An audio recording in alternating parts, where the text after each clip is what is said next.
नमस्कार, आप देख रहे हैं इंडिया वॉइस और मैं हूं आपके साथ ऋतु। इस वक्त की सबसे बड़ी खबर आपको बता रहे हैं, जहां पर दिल्ली एनसीआर में प्रदूषण से लोगों को काफी दिक्कतों का सामना करना पड़ रहा है।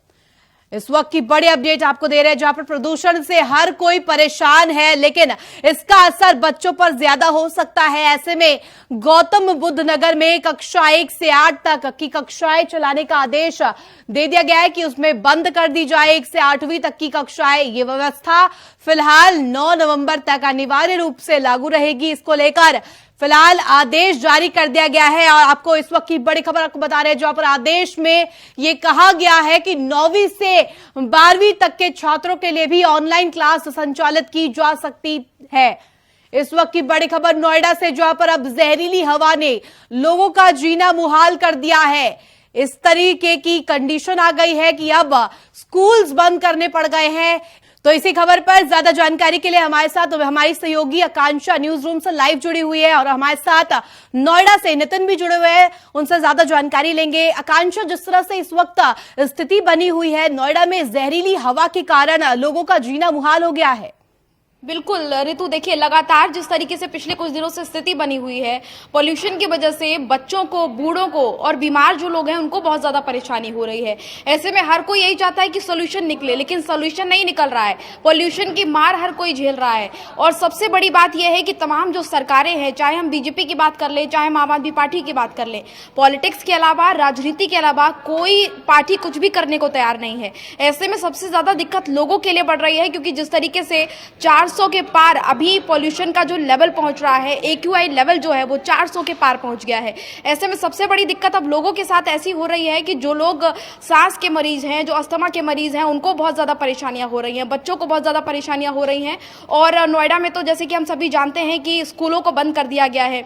सबसे बड़ी बात कि कोरोना की वजह से पिछले 2 सालों में किस तरीके से दिक्कत हमने झेली वो हर कोई जानता है, और अब पॉल्यूशन की वजह से स्कूल बंद हो रहा है। कहीं ना कहीं इस तरह की जो परेशानियां हैं वो बच्चों के लिए बहुत ज्यादा परेशानी बन रही है। ऐसे में बच्चों का भविष्य भी खराब हो रहा है। ऑनलाइन शिक्षा उनको पहले भी 2 साल मिली है और अब पॉल्यूशन की वजह से यहां सवाल ही खड़ा होता है कि आखिर सरकारें क्यों इन सब परेशानियों को पहले दूर नहीं करती हैं। जब दिक्कत सामने खड़ी हो जाती है तभी क्यों याद आता है। और ये कोई नई बात नहीं ऋतु, सबसे बड़ी बात यह है कि लगातार कई सालों से इसी तरह की तस्वीरें देख रहे हैं, कई सालों से इसी तरह की बातें सुनने को मिल रही हैं कि पॉल्यूशन बहुत ज्यादा बढ़ गया। अब सबसे बड़ी बात आप देखिए कि 400 के पार जो लेवल है AQI का वो पहुंचा हुआ है।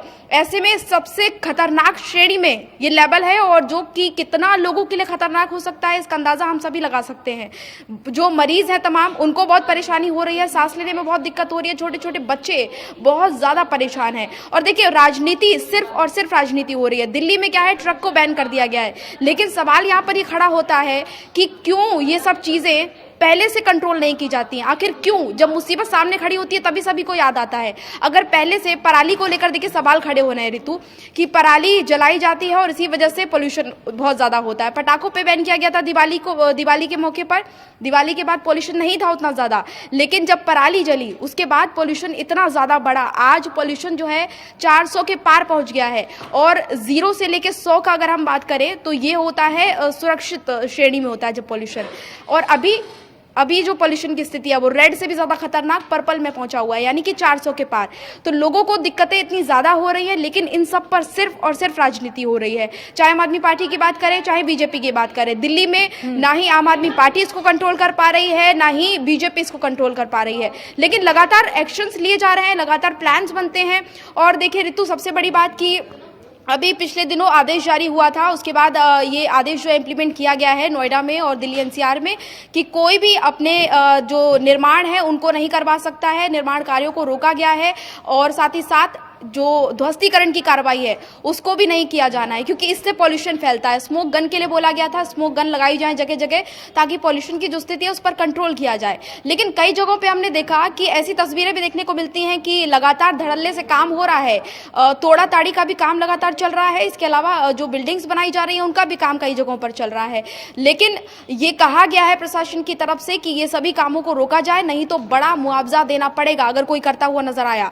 लेकिन सबसे बड़ा सवाल यहाँ पर यही खड़ा होता है, बार बार यही सवाल सामने खड़ा होता है कि आखिर जब परेशानी सर पर खड़ी हो जाती है, जब पोल्यूशन का लेवल 400 के पार पहुंच गया है, तभी क्यों समझ में आ रहा है, उससे पहले क्यों नहीं इसको लेकर कुछ कार्रवाई की गई है, पहले क्यों नहीं ये समझा गया कि पोल्यूशन की स्थिति इतनी खराब होगी तो कैसे चीजें हो पाएंगी, लोगों को परेशानियां होंगी। अगर इनको समय रहते पूरा किया जाता, पराली की बात कर ले अगर, क्योंकि पराली की वजह से कहा जा रहा है कि सबसे ज्यादा पोल्यूशन पराली की वजह से हो रहा है। ऐसे में किसानों का ये आरोप है कि उनके खेतों में पराली रखी रहती है और वो जब शिकायत करते हैं, वो इसके बारे में बताते हैं तो बहुत ज्यादा समय लगता है सरकार की मदद उन तक पहुंचे उसको लेकर। तो ऐसे में उनको अपनी नई फसल उगानी होती है। और सबसे बड़ी बात देखिए, किसानों की भी परेशानी यहाँ पर हम साफ तौर पर समझ सकते हैं। किसान एक साल में अपने खेत पर 2 या 3 खेती करता है और जब वो खेती पूरी होती है, काटते हैं, उसके बाद अपने घर का वो उसी से गुजारा करते हैं, बेचकर अपने घर का खर्चा चलाते हैं।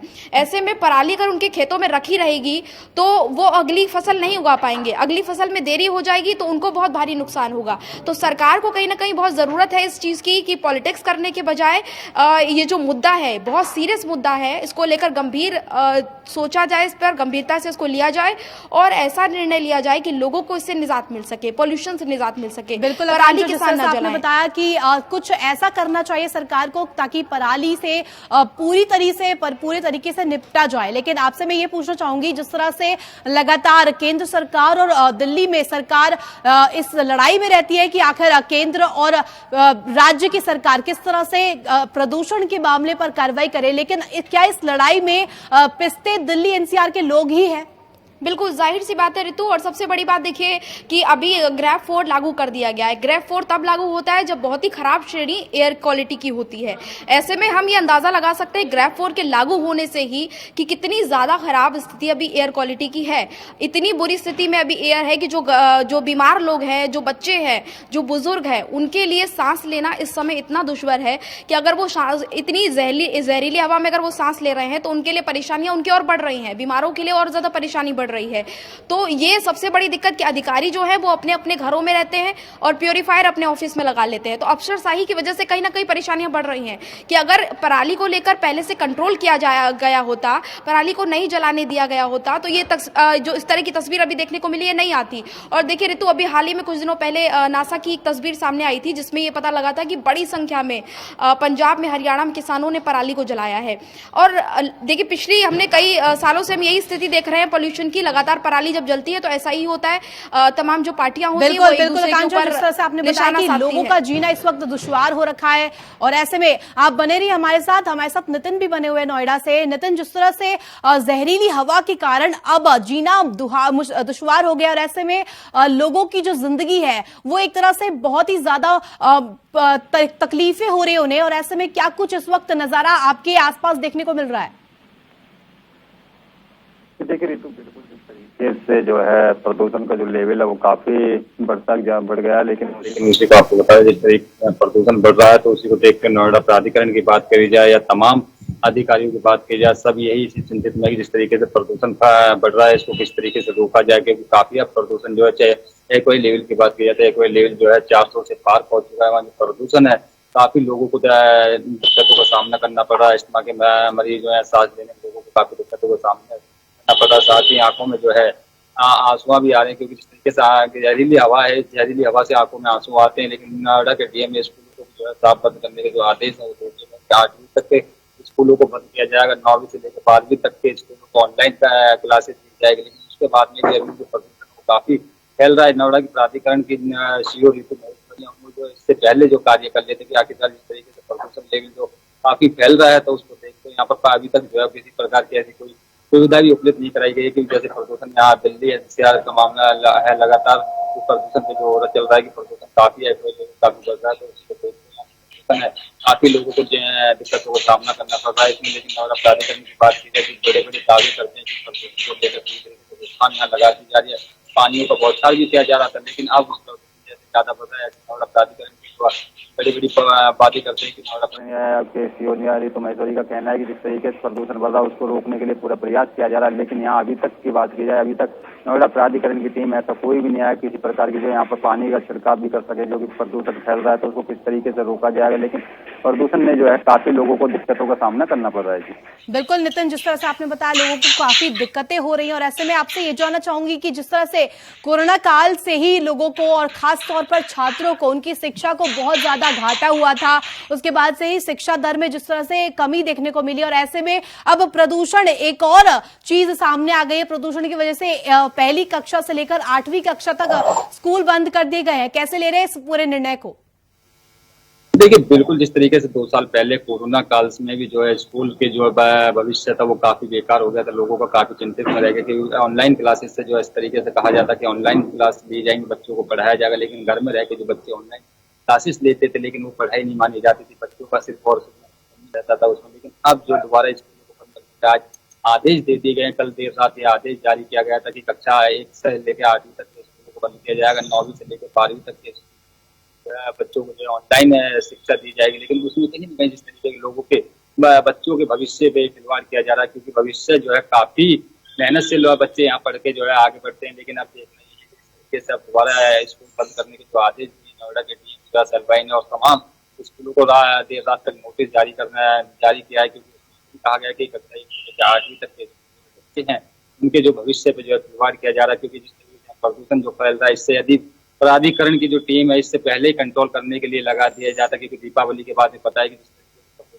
फैलने की क्षमता है वो काफी हो जाती है। लेकिन नोएडा की बात किया तो नोएडा में एक्यूआई लेवल 400 से भी ज्यादा बताया जा रहा है और ज्यादा ही फैल रहा था। उसको देखते हुए यदि नोएडा प्राधिकरण पहले इस चीज को जग जाता तो लेकिन आज इतनी नौबतें नहीं देखने पड़ती। इस तरीके से बच्चों के साथ में खिलवाड़ किया जा रहा है, इसके भविष्य पर खिलवाड़ किया जा रहा है कि बच्चों को जो पढ़ाई पे जो बच्चे हैं यहाँ पर आते हैं और कुछ यही सोच के आते हैं कि स्कूल जाते हैं तो कुछ ना कुछ बच्चे परिवार वाले सोचते हैं कि कुछ ना कुछ बच्चे यहाँ पर बन जाए, लेकिन उनके भविष्य की बात की जाए तो भविष्य में फिलहाल पूरी तरीके से खिलवाड़ किया जा रहा है। और साथ ही अब जैसे ऑनलाइन क्लासेस देने की बात, बिल्कुल नितिन, हमारे साथ न्यूज रूम से आकांक्षा भी जुड़ी हुई है, उनसे भी एक सवाल लेना चाहूंगी। आकांक्षा, जिस तरह से ये पूरा अभी इस वक्त जहरीली हवा की हम खबर बता रहे हैं और ऐसे में आपसे ये जानना चाहूंगी आखिर ये किसकी लापरवाही का नतीजा है, किस पर आरोप लगाया जाए? प्रशासन क्योंकि अपने हाथ खड़े कर रहा है और ऐसे में केंद्र सरकार भी अपने हाथ खड़े कर रही है, राज्य सरकार भी सीधे तौर पर केंद्र सरकार को ही सवाल खड़े कर रही है और ऐसे में अब लापरवाही किसकी मानी जाए इस पर?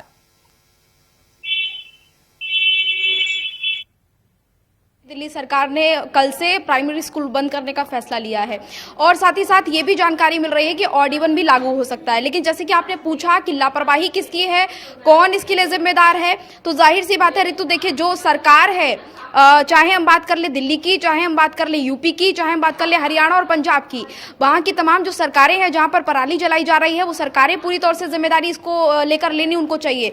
लेकिन यहाँ पर जो स्थिति बनी हुई है वो लगातार राजनीति वाली स्थिति बनी हुई है। कोई यहाँ पर कोई इंप्लीमेंटेशन नहीं हो रहा है रूल्स को लेकर और ना ही किसी भी तरह की यहाँ पर जिम्मेदारी कोई लेने को तैयार है। लेकिन अब देखिए ऋतु, सबसे बड़ी बात कि पंजाब में पराली किसान जलाते हैं, सबसे ज्यादा किसान पंजाब और हरियाणा में ही हैं। और इससे पहले हमने देखा कि केजरीवाल आम आदमी पार्टी की जो सरकार है वो लगातार बीजेपी के ऊपर इसको लेकर आरोप लगाती रही है कि बीजेपी की वजह से ये सारी तकलीफें हो रही हैं, परेशानियां हो रही हैं पंजाब में। लेकिन आम आदमी पार्टी की खुद की सरकार है, तो ऐसे में अगर पंजाब में अब पराली जल रही है तो आम आदमी पार्टी पर सीधे तौर पर सवाल खड़ा होता है। तो आम आदमी पार्टी पहले जब बीजेपी को निशाने पर लेती थी, लेकिन अब खुद आम आदमी पार्टी वहां पर है, तो ऐसे में क्यों आम आदमी पार्टी कुछ नहीं कर पा रही है कि पंजाब में अभी भी पराली की स्थिति वही है। देखिए एक्यूआई लेवल साफ तौर पर ये दिखा रहा है कि पोल्यूशन बहुत ज्यादा है और अपनी सबसे खतरनाक श्रेणी में है। आपने बताया कि पहले दिल्ली सरकार सीधे तौर पर पंजाब सरकार को सवाल उठाती थी और निशाने पर लेती थी कि पराली की वजह से दिल्ली की आबोहवा खराब हो रही है और ऐसे में अब किस तरह से इस पर निपटा जाएगा ये देखना बेहद दिलचस्प होगा। धन्यवाद तमाम जानकारी के लिए आकांक्षा, धन्यवाद तमाम जानकारी के लिए नितिन।